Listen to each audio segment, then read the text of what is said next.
ومن أظلم ممن منع مساجد الله أن يذكر فيها اسمه وسعى في خرابها. السؤال: ما هي الجماعة الأحمدية؟ وما هي أبرز مخالفاتها ومعتقداتها؟ وبارك الله فيكم. الحمد لله رب العالمين، والصلاة والسلام على من أرسله الله رحمة للعالمين، وعلى آله وصحبه وإخوانه إلى يوم الدين. أما بعد، فالأحمدية فرقة ضالة تنسب إلى مرزا غلام أحمد القدياني البنجابي الهندي الهالك سنة 98 ميلادي. تقوم دعوتها على عقائد باطلة تخالف عقيدة المسلمين، منها اعتقادهم في أن النبوة لم تختم بمحمد صلى الله عليه وآله وسلم، بل هي باقية بحسب حاجة الأمة. ويعتقدون أن جبريل عليه السلام كان يوحي إلى غلام أحمد، وأن نبوته أرقى وأفضل من الأنبياء جميعا. ولهم كتاب منزل في زعمهم يحمل اسم الكتاب المبين، هو غير القرآن الكريم، فلا قرآن عندهم إلا الذي قدمه أحمد القدياني، الذي يعتبرونه بأنه المسيح الموعود، ولا يعملون بحديث إلا على ضوء توجيهاته، إذ لا نبي إلا تحت سيادة غلام أحمد القدياني.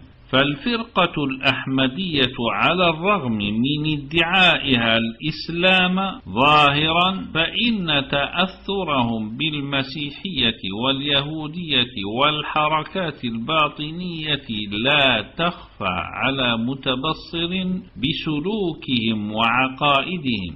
لذلك أجمع علماء الأمة من أهل السنة على كفرهم، وقد صدر من الحكومة الباكستانية بأنها فرقة خارجة عن الإسلام، والحكم نفسه صدر من رابطة العالم الإسلامي بمكة، وعن قرار من مجلس هيئة كبار العلماء باعتبار القديانيين فرقة كافرة.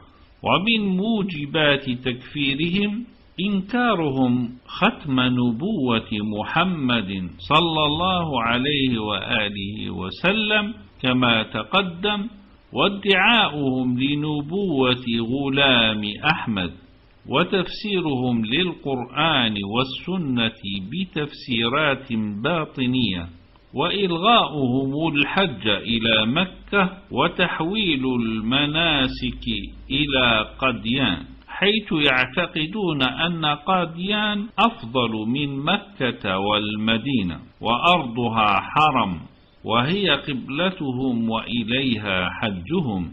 وإيمانهم بعقيدة التناسخ والحلول، ونسبتهم الولد إلى الله تعالى.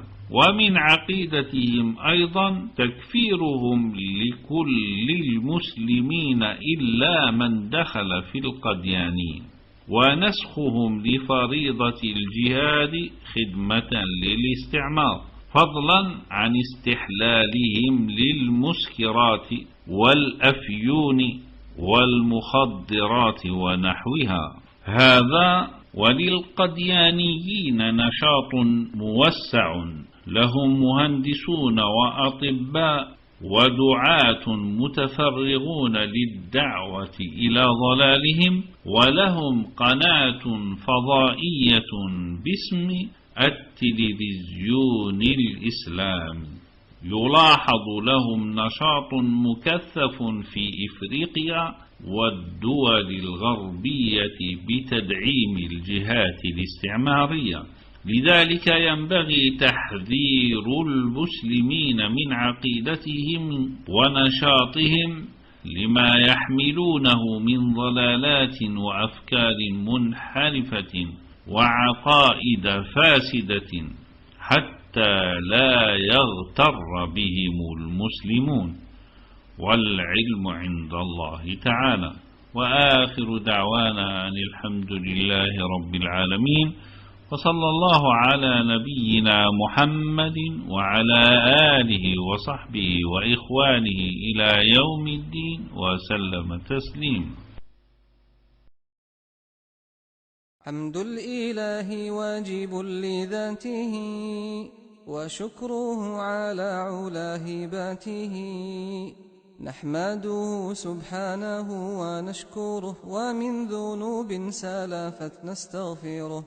ثم نوالي أفضل الصلاة على الرسول الطاهر الصفات، محمد ذي الكلم الفصيح والفضل والتقديس والتسبيح. صلى عليه ربنا وسلما، كما هدى بنوره وسلما. وبعد هذا فجرى في خاطري من غير رأي نادب أو آمر أن أنظم الفصيح في سلوكي من رجز مهذب مسبوك. وبعض ما لا بد من تفسيره وشرحه والقول في تعبيره، من غير أن أعدو ذاك المعنى واللفظ إلا لاضطرار عنا.